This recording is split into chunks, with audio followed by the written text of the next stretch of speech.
Suffolk County District Attorney Rachael Rollins holding a press conference now about a former Boston College student now facing charges in connection to their boyfriend's suicide. Let's listen in. A ceremony that was supposed to happen at 10 a.m. that morning at Alumni Stadium. His family never got to do so.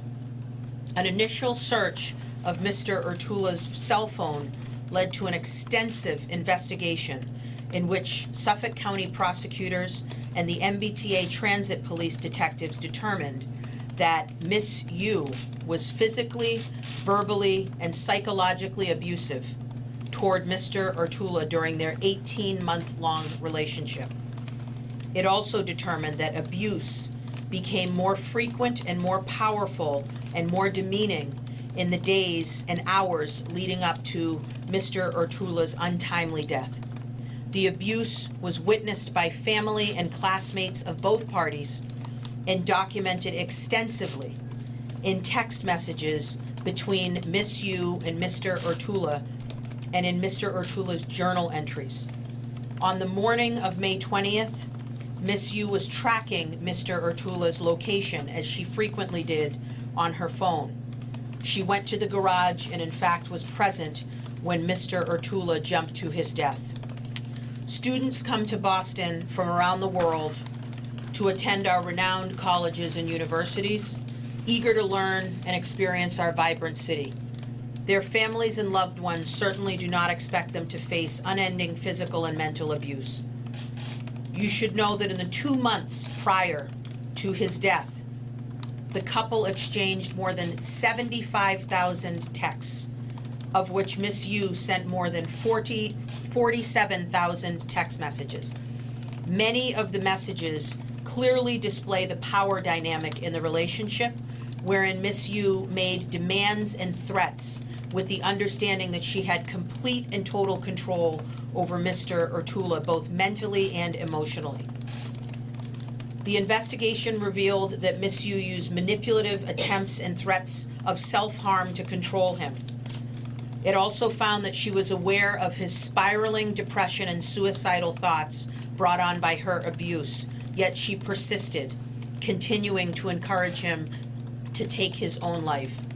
The indictment alleges Miss U's behavior was wanton and reckless and resulted in overwhelming Mr. Urtula's will to live, and that she created life-threatening conditions for him that she had a legal duty to alleviate, which we allege she failed to do.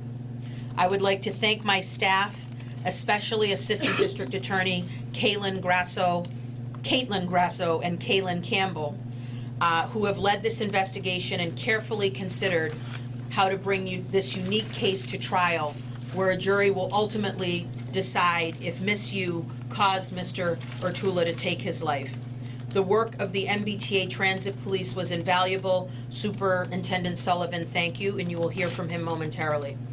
We've been in close contact with the Urtula family, and they've requested to relay to the media their strong desire to be left alone with their grief. I would also like to just make a brief statement that this case is a tragedy, but it's just one example of a systemic epidemic. On a typical day, there are more than 20,000 phone calls placed to domestic violence hotlines nationwide. Domestic violence does not discriminate. It affects individuals in every community, regardless of age, economic status, sexual orientation, gender, race, religion, or nationality.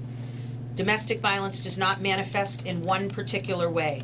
It can include forced isolation from friends and family, physical assault, stalking, economic coercion, emotional threats, sexual assault, and psychological intimidation. Domestic violence is not perpetrated by one type of abuser.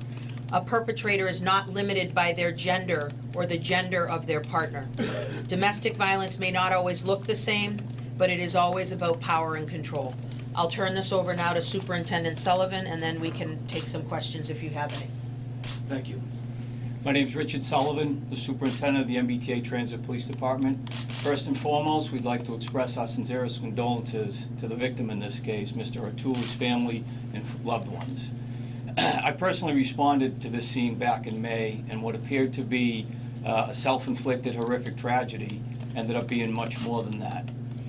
I want to thank District Attorney Rollins, under her current leadership, we enjoy a very strong professional partnership, which through that partnership we were able to uncover and get to where we are today. That's all I have to say. Thank you.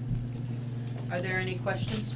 Did she ever explicitly tell Mr. Rachael to kill himself? I would comfortably say yes, thousands of times, hundreds of times certainly.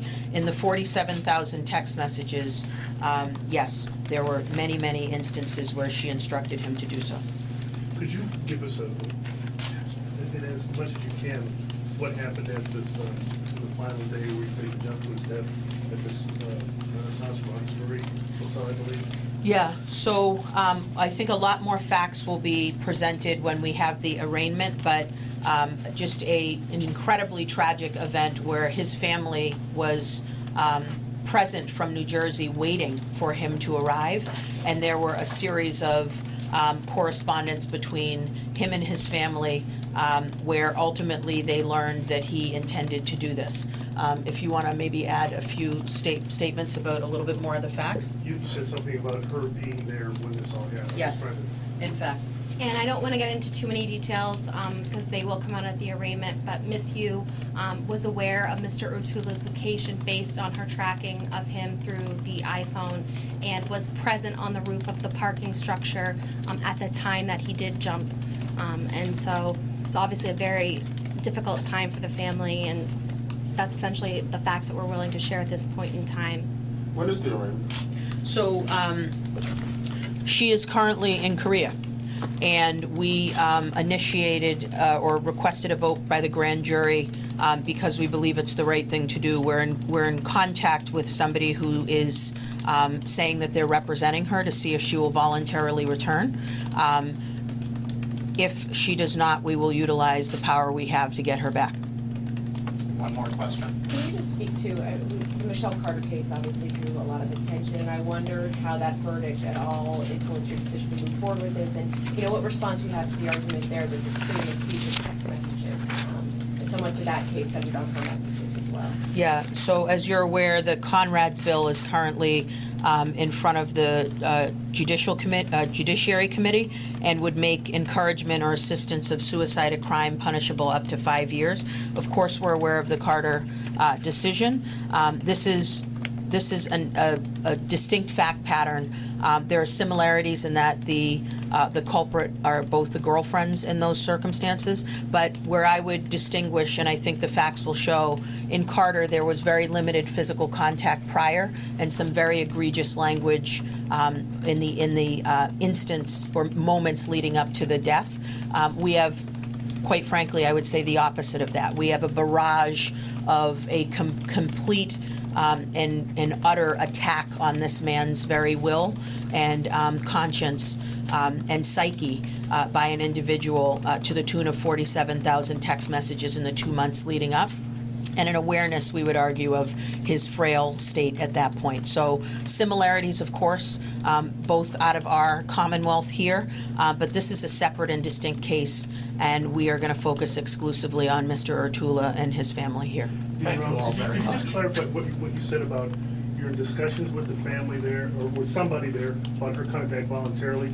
And if she doesn't, what options do you have Yeah, in general? that's it. Matt, we'll let him do this. All right, geez. Thank you for protecting me, though.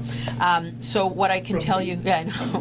What I can tell you is there are any number of ways that we can try to extradite her back from Korea. There are also ways that we could look at potentially Interpol red notices, but we are fully fluent in the ways we can get her back if she doesn't want to do so voluntarily. We are hopeful, but cautiously optimistic that she will return on her own, but we're moving forward with this case. Thank you very much. Thank you all.